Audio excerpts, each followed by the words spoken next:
Last session we covered basics types, what is a variable, what is string data types. In this session I'm going to explain how we can define other data types in Kotlin. So let's get started. So I have created one file datatype.kt. Under this I have declared this main method. Okay, so let's declare some double type data type. So what is double data type? Might be if something we bought like price, so we have something 11.5 or something, so those are the decimals number basically, that is we are saying double float, right? So let's declare some value double type. So while double type, I'm saying double type is equal to 33.75.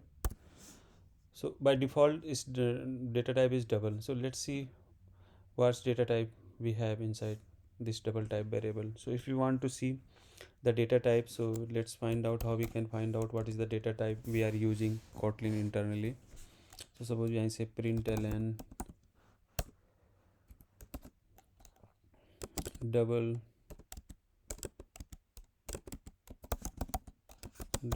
type is dollar, and I'm using the string templates, so curly braces start and close, double type colon class. So I'm using here is reflection.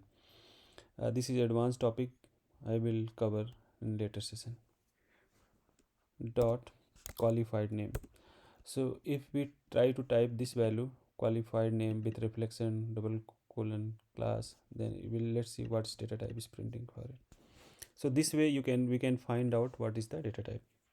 So we can say is double type is printing Kotlin double.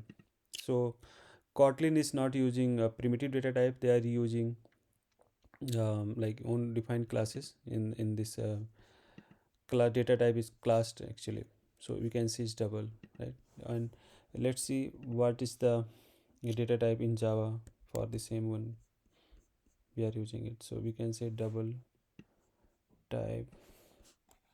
double type in Java.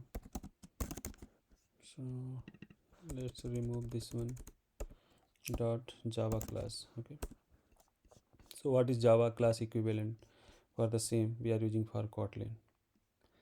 So you see we are using still double primitive data type the way we are using in Java.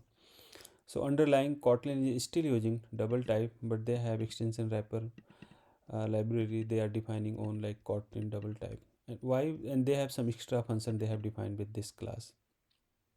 Whatever we have in double we are still supporting, but we are adding extra features, some other methods which is more meaningful. So they have created extension class.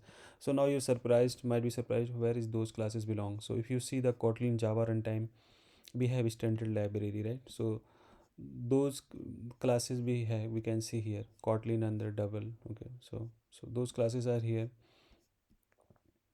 under library, and if you can see the reflection, we also have libraries here. So all the classes libraries we can see here in this jar files. Okay, and if you see, right, the println is also coming from the Java. So if we can go side command v, so we can see they have created this console.kt. Under this we are still using system out.println. So these are the internal Kotlin they have defined with this library. So we are still using Java method. So that's why like Kotlin is 100% compatible with Java. Okay, so here we can see the Java class we are still using double, but qualified name in Kotlin is Kotlin dot double. So let's go with integer type. So while int type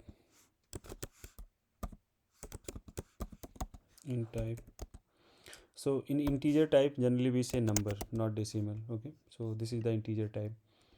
So if we want to check what qualified name and what Java classes we are using for integer type, so if we run it like just I'm going to replace double type to int type. Okay, so it's not a big difference here, and I'm going to say int type.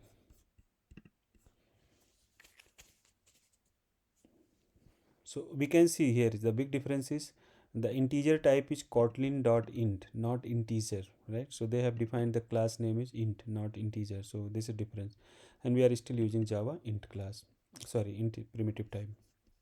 Okay, so this way we can find out what classes underlying we are using in Kotlin and what we are using Java internally. And suppose if we want to define a float and long, simple we need to add val long type is equal to some number caps L. Okay, so this is long type. If you want to define float type, generally just say val float type is equal to number something decimal, and this one, no, yeah, float. Okay, so why we do have double type float type? So this is the like difference between data types is like depend upon the size, how many bit bytes we are using for different data types. So if we go here, I think basic syntax, so somewhere I can see is mentioned like what is that data size, but that's fine. This is the basic you need to understand here how we can define like double data type, integer data type. And one more good thing is I want to add here is variable name is always good if we can put, you know, camel case. Camel case means your first word should be small letter and the next word you are going to start with should be caps the first character. So I'm saying double type, so T is caps here, so we should use camel case while we are declaring our data type. If we are putting some constant name, everything should be like caps. Okay, so I will cover more things in coming session. Thank you for watching. Hope you like this video. Please subscribe and like and share your feedback. Thank you for your time.